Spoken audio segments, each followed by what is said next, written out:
So hey YouTube, welcome back to Africa's Awakening. So if you haven't subscribed, make sure you subscribe to our YouTube.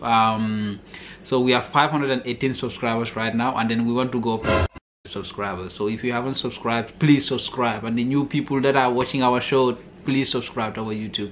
And so this is our show. This is the show that I always come on here. It's called Africa's Awakening, whilst I do little snippets and little conversations about stuff that are coming out of Africa.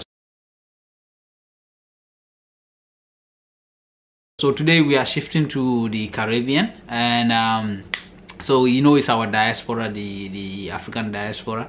So the Caribbean country of Barbados said they're removing the Queen as their head of state. So they want a full sovereignty, you know, which means they want to have a Barbadosian or maybe Barbados citizen running the country. So yeah, so they got their independence in 1966. So November next year, 2021.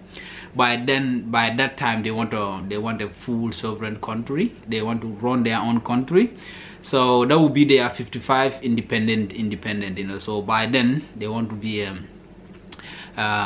sovereign state, and then and Jamaica also want to follow suit. Jamaican Prime Minister have been you know, negotiating and is in talks with England so that they can also have a president. I never know that Jamaica also was under the Queen. So yeah, so they want to join like other countries to have their own independent, you know, like a sovereign state.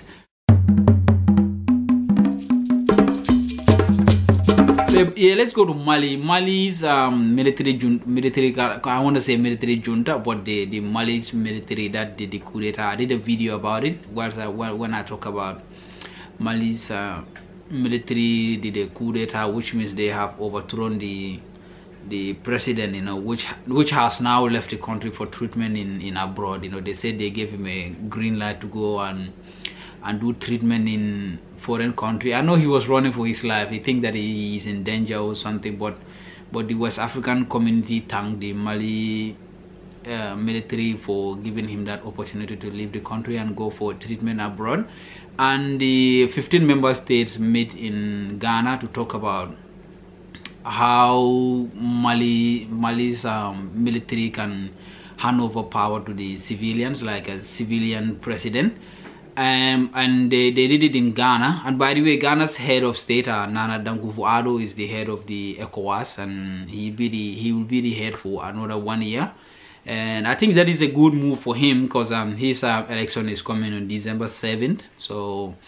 So that will boost his more opportunity of winning election, maybe too. You know, I know that thing came in a good time too. You know, so I'm not saying I'm supporting him or whatsoever, but I'm just saying that will just boost his his more support to win election in December 7th. You know, and yeah, so they met in Ghana to talk about how they can transit a military rule to a civilian rule, which means they want to negotiate with the Mali's military so that they can give the power to a citizen, like a civilian rule.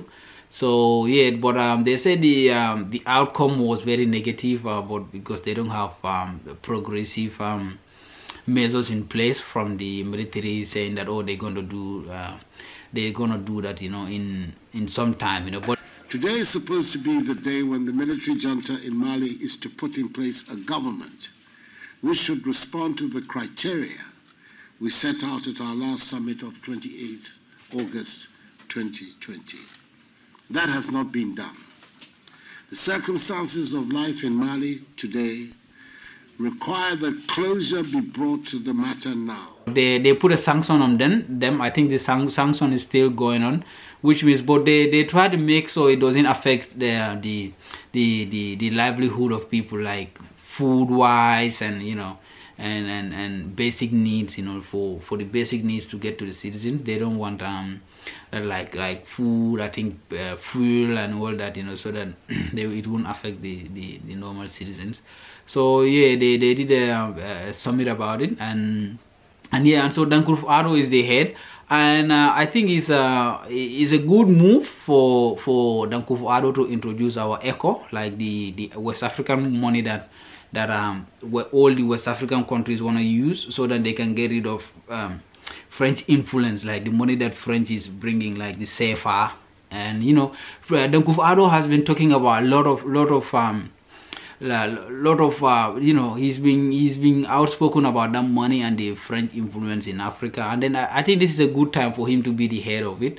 And yeah, he didn't talk about like Alassane Ouattara, who wants to run for another term in office. I don't know whether that is his area, or he just want them to mind their own business as a sovereign nation. But he didn't say anything about it. And Alassane Ouattara is running for a third term, and I didn't see any West African president talking about it or whatsoever, you know. But maybe some of them like to do the same, you know, like they want to go for third term and all that. So but they said they haven't come to any negotiation with the Mali's military. And yeah, so but we will follow suit on that. We will follow more on that again, you know. So the negotiations are still going on. I think they will have another meeting again in the middle of coronavirus pandemic and all that, you know. Yeah.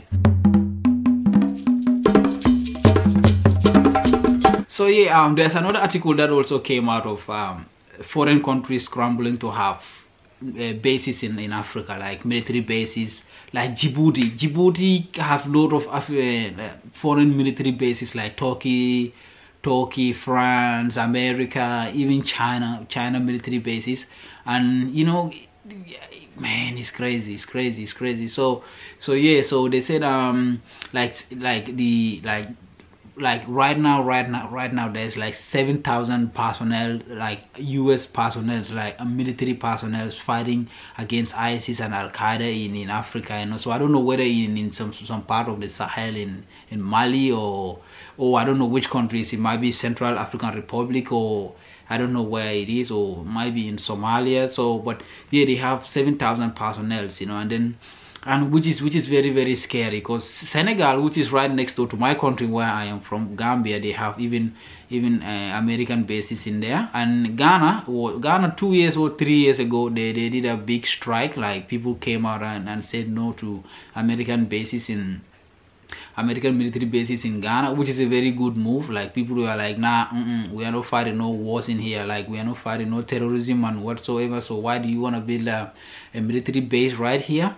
Like, you know. So but yeah, so they said 7,000, I think something like 7,000 to 7,500 military US military personnel in Africa. Like they said they're fighting ISIS, and Al-Qaeda linked terrorists. So I don't know what type of terrorists and what so on they're talking about. But yeah, but all these military bases coming to Africa, and then we're giving them the green light to set up bases and all that.